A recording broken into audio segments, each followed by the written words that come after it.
Este é o real motivo do conflito entre Israel e Palestina. A raiz disso tudo com certeza vai te surpreender. Em Gênesis capítulo 12, vemos que Deus chamou Abraão e prometeu um filho, e que por meio de sua descendência, todas as famílias da terra seriam abençoadas. Mas Sara, esposa de Abraão, era estéril. Ela, impaciente, sugeriu então que Abraão tivesse um filho com sua serva egípcia, Agar. Abraão aceitou e Agar deu à luz um filho chamado Ismael. Mas não era essa a promessa de Deus. Sara, depois disso, miraculosamente deu à luz a Isaque, o filho prometido por Deus. Quando Isaque nasceu, Sara se incomodou com a presença de Agar e Ismael e insistiu para que Abraão os enviasse embora. Abraão ficou perturbado com essa situação, mas Deus o tranquilizou, afirmando que não deveria se preocupar, pois ele faria de Ismael uma nação. Ismael foi pai de 12 filhos, de onde veio uma imensa descendência que originou os povos árabes. Já Isaque deu origem a Jacó e Esaú. Jacó, que mudou de nome e passou a se chamar Israel. Ele, por sua vez, também foi pai de 12 filhos que deram origem às 12 tribos de Israel. Mas Ismael não foi ignorado por Deus, mesmo não fazendo parte da linhagem prometida. Deus reservou um lugar para ele. No entanto, ao longo da história, os árabes descendentes de Ismael se tornaram inimigos ferrenhos dos israelitas, descendentes de Isaque. E essa hostilidade persiste até os dias de hoje. Essa é a origem dos conflitos no Oriente Médio. Os cristãos e israelenses acreditam que Isaque é o filho da promessa. Já para o Islã, a religião professada pela maioria dos árabes, o filho da promessa é Ismael, o filho primogênito. Embora muitos não acreditem, israelenses, palestinos, sírios, egípcios e libaneses não são apenas parentes distantes, mas têm laços genéticos que os unem como irmãos. Mas por que então tantos conflitos pela Terra Santa? A terra que Deus prometeu aos descendentes de Abraão ficou conhecida como a Terra Santa, uma região sagrada para as 3 principais religiões do mundo: o judaísmo, o cristianismo e o islamismo. Há muito tempo, os hebreus, que mais tarde seriam chamados de judeus, foram escravizados no Egito. Mas Moisés os libertou. Eles voltaram para Canaã e começaram a competir com outros povos pelo controle dessa região. Após a morte do rei Salomão, houve brigas internas entre os hebreus, e eles se dividiram em 2 reinos. No norte, 10 tribos formaram o reino de Israel, com Samaria como capital. No sul, 2 tribos formaram o reino de Judá, com Jerusalém como capital. A designação judeus vem de Judá. Os hebreus, ao longo da história antiga, foram dominados por diversos povos. Durante o período de domínio dos caldeus, o rei Nabucodonosor destruiu o templo de Salomão e levou muitos judeus para cativeiros na Babilônia. No entanto, foi durante o domínio romano que os judeus enfrentaram perseguições violentas. Quando Jesus nasceu, a terra dos judeus, conhecida como Judéia, estava sob o domínio do Império Romano. No ano 70 depois de Cristo, houve uma revolta dos judeus contra os romanos, mas eles foram derrotados e expulsos da região. Os romanos destruíram o segundo templo de Salomão, que tinha uma importância enorme para os judeus, deixando apenas um muro para que eles tivessem a amarga lembrança de que Roma os venceu. Daí vem o nome de Muro das Lamentações. Cerca de 60 anos depois,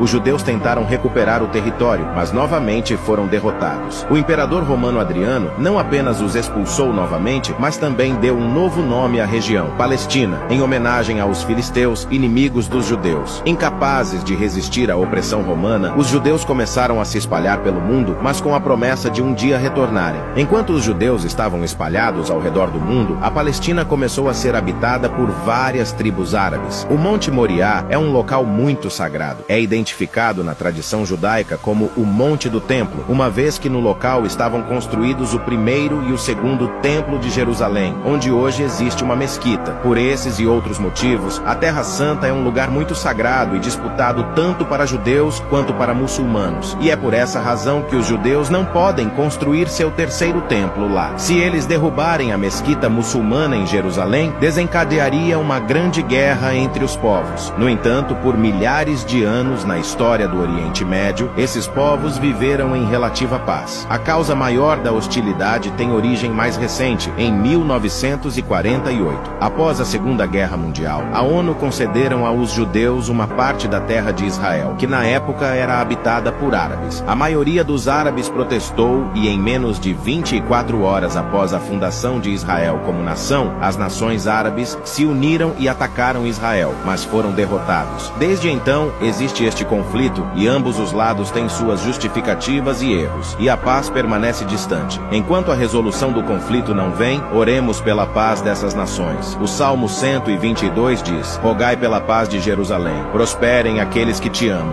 Deixe nos comentários sua opinião sobre quem está está certo nesse conflito. Se gostou do vídeo, não esqueça de curtir e seguir nosso perfil. Poucas pessoas assistem os vídeos longos até o fim. Se você chegou até aqui, comente. Paz na Terra Santa. Responderemos todos os comentários. Deus te abençoe.